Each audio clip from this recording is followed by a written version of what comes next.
You know, we hear the word sanctions thrown around all the time in the news. But what if the way we think about them is, well, completely backward? Today, we're going to dive into a pretty radical idea called the original sin of nations. And it suggests that global conflict isn't really about a struggle for power.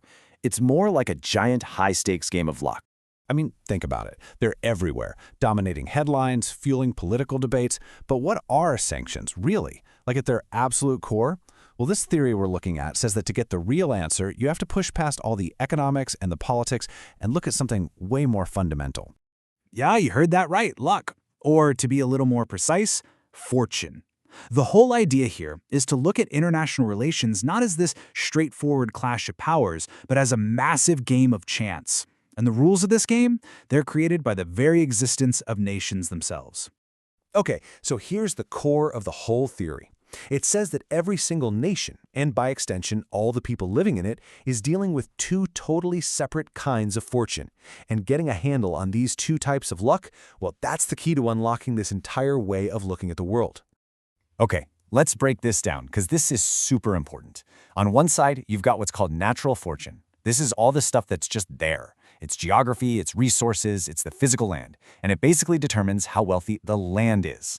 Then, on the other side, you've got artificial fortune. This is the complete opposite. It's totally man-made. We're talking about governments, laws, sovereignty, the whole system a ruler puts in place. And this determines the fate of the people. But here's the real game changer. The theory says each of these has its own escape hatch. If your country has a bad natural fortune, the way out is trade. And if you're stuck with a bad artificial fortune, the way out is migration. All right, so let's dig into that first one. Artificial fortune. You can really think of this as the ultimate lottery of birth. Seriously, the passport you happen to be born with can pretty much set the entire course of your life. And this whole concept is built on this big idea of sacrosanct sovereignty, which is basically a fancy way of saying what happens inside my borders is my business and nobody else's. So, what does that mean for you? It means your freedom, your opportunities, your basic rights. It all comes down to the sheer luck of which government you were born under.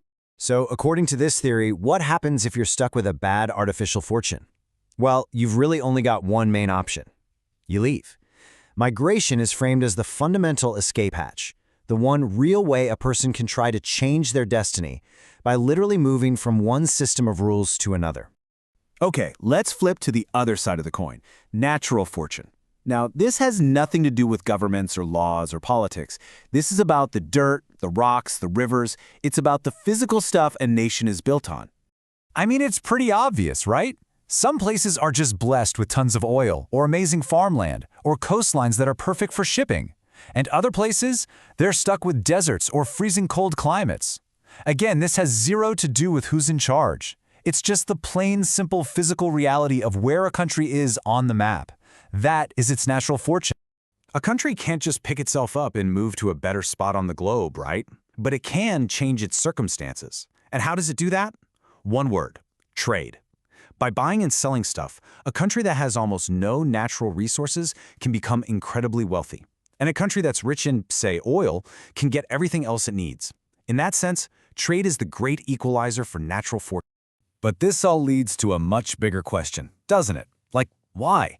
Why is humanity split up in a way that even creates these two separate lotteries in the first place? One for where you're born and one for the land you're born on. To answer that, we have to get to the absolute core argument of this whole theory. The author gives it a really heavy name, the original sin. Now hold on, this isn't a religious thing, it's a political one. And the argument is shockingly simple. The root of all this division is the invention of the nation-state itself. And this one line is really the engine that drives this entire idea. Just think about it. Before there were nations, there was just humanity and the earth. But the moment we started drawing lines on maps, creating an us and a them, we fundamentally shattered our own species into pieces. And according to this theory, that fragmentation wasn't just a one-time thing. It set off a chain reaction. First, you split humanity into separate groups, nations. Then, inside each group, rulers get powerful by drumming up local pride and loyalty. Over generations, living in these separate bubbles actually shapes how people think, what they value. And when you have all these different groups thinking differently, valuing different things, well, the final step is almost inevitable: conflict. And here's where we connect all the dots. It's those imaginary lines we call borders that actually lock in the two fortunes. A border wraps around a system of government, and boom, you've got artificial fortune. And that same border fences off a piece of land with its resources, and there you have it, natural fortune. The fragmentation is what creates them both. And that finally brings us back to sanctions. See, the theory argues that trying to mess with another nation's fortune is nothing new. I mean, way back in ancient times, you might just park your ships in front of a rival's port and block their trade. But today, in the last few decades, we've formalized it. We've turned it into this complex, legal tool that we call sanctions. So, if you look at it through this new lens, what are sanctions? They're a direct attack on another nation's natural fortune. It's a modern, sophisticated weapon designed to do one thing: cut a country off from trade, from resources, and basically choke off its ability to prosper from the land it sits on.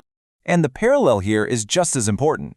If sanctions are a tool to attack another nation's natural fortune, then what about immigration laws? Well, blocking immigration becomes a tool that nations use to control their own artificial fortune. It's essentially locking that escape hatch we talked about, preventing people from leaving a system they don't like.